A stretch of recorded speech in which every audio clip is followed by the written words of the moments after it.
देवी Bhagavatam Mahapuran doctor Kislay Pandey के साथ। इस भाग में एक दिन जब मुनि तप में थे और वो उनके लिए दिन के अगले क्रम में दूसरी तैयारियां कर रही होंगी, उस समय वहां पे अश्विनी कुमार आ जाते हैं। अश्विनी कुमार जब सुकन्या को देखते हैं तो उनकी तो आंखें फटी की फटी रह जाती हैं। इतनी सुंदर, इतनी तेजवती और इतने प्रभावशाली व्यक्तित्व की स्वामिनी इस वीरान जंगल में क्या कर रही है। खैर, जो कर रही होगी ये सोचते हुए अश्विनी कुमार सुकन्या के पास जाते हैं और उससे पहले हालचाल लेते हैं। फिर उससे कहते हैं कि हम चाहते हैं कि आप यहाँ ये जंगल छोड़ के हमारे साथ चलें, हमारे लोक में। तो सुकन्या उनका मनोभाव समझ जाती है और उन्हें बड़े स्पष्ट शब्दों में आगाह करती है कि सावधान, मैं महर्षि च्यवन की पत्नी हूं।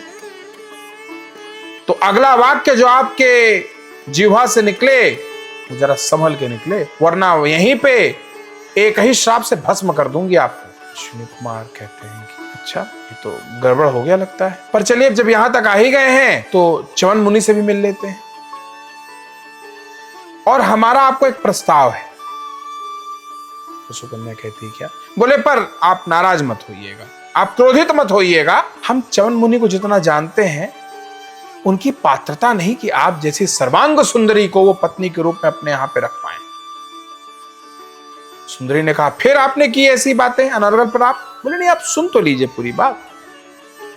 एक काम कर लेते हैं, हम च्यवन मुनि से बात कर लेते हैं, आप हमको मिलवा दीजिए।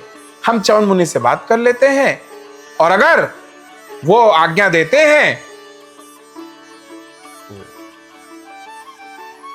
आप हमारा वर्ण करिए, आप हमारे साथ चलिए, पर आप पहले अपने पति से आज्ञा लीजिए और बदले में आपके पति को हम उनकी आंखें लाके दे देंगे। हम लोग तो देव वैद्य हैं, देवताओं का इलाज करते हैं, असंभव को भी संभव करते हैं, तो आपके पति को आंख दे देंगे। ये एक जो उन्होंने प्रस्ताव दिया, इस पे सुंदरी जो सुकन्या थी वो सोच में पड़ गई कि एक तरफ तो मेरा पतिव्रत धर्म है और दूसरी तरफ मेरे पति की आंखें। मैं कितनी भी सेवा कर लूं, कुछ भी कर लूं, पर उनकी आंखें तो नहीं बन पाऊंगी। तो वो अश्विनी कुमार को लेते हुए अपने पति के पास पहुंचती है और उनसे बताती है कि अभी अभी अश्विनी कुमार आए हैं, उन्होंने अनर्गल प्रलाप किया तो मैंने तो उनको मना कर दिया, पर उन्होंने अंत में प्रस्ताव रखा। उन्होंने कहा है कि वो आपको आंखें दे देंगे और उसके बाद अगर आपकी आज्ञा हो तो मेरा वर्ण कर लेंगे। च्यवन ने उनको अपने पास बुलाया और बताया कि हाँ बताइए क्या आप कहना चाह रहे हैं। तो उन्होंने महर्षि च्यवन को बताया कि हम आपको आपके दोनों नेत्र दे देंगे और आपको सुंदर काया दे देंगे और आपको हम अपने तरह ही बना देंगे, यानी आप अश्विनी कुमार सदृश हो जाएंगे। और अगर आपकी पत्नी वास्तव में पतिव्रता है तो आपको पहचान लेंगी, और अगर वो आपको नहीं पहचान पाई तो इसका मतलब है कि उनके आपके प्रति समर्पण में कोई त्रुटि है, जिसके बाद उनको हमारा वर्ण करना पड़ेगा। च्यवन ने कहा कि आप क्या कहती हैं सुकन्या? उन्होंने कहा ठीक है, मैं तैयार। तो अश्विनी कुमार ने वहीं पास सरोवर में कहा कि आइए आप हमारे साथ स्नान करिए और उसके बाद देखिए कैसे आपकी काया बदलती है। जिसके बाद वो दोनों अश्विनी कुमार महर्षि च्यवन के साथ सरोवर में जाते हैं, डुबकी मारते हैं और जब बाहर निकलते हैं अद्वितीय रूप तीनों का, एक से बढ़कर एक दैदीप्यमान उनका चेहरा, बड़ी बड़ी सुंदर आंखें, बलिष्ठ भुजाएं, चौड़ी छाती, और वो तीनों आके सामने खड़े हो गए सुकन्या के। सुकन्या को लगा था कि थोड़ा बहुत अंतर होगा, ये तो एकदम से सदृश हैं एक दूसरे के तीनों।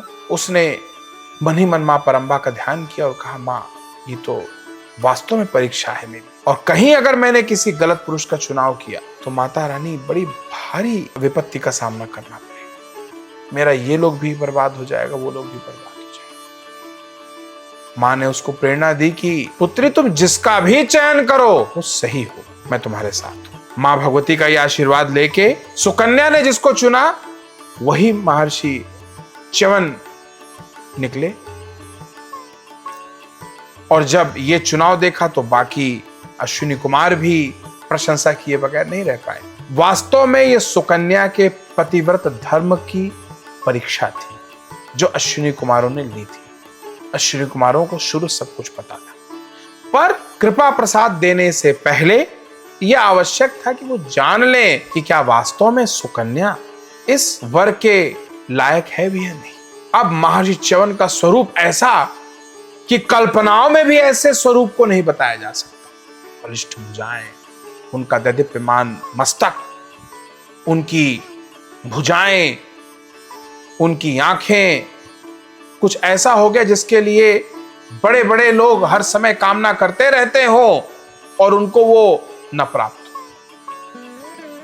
तो महर्षि च्यवन ने अश्विनी कुमारों से कहा कि देखिए, आपने जो हमारे लिए किया है वो वास्तव में हमारे लिए बहुत बड़ा है और हम प्रसन्न हुए हैं। अब आप बताइए, आपको हमसे क्या चाहिए, क्या वर मांगते हो अश्विनी कुमारों, बताओ। अश्विनी कुमारों ने कहा कि महर्षि च्यवन, और तो सब है हमारे पास, पर हमें सोमरस पान की आज्ञा नहीं है। हमारे महाराज इंद्र ने हमें निषिद्ध कर रखा है सोमरस पान से। अगर आप हमें भी सोमपान का अधिकारी बना दें, आपकी बड़ी कृपा हो।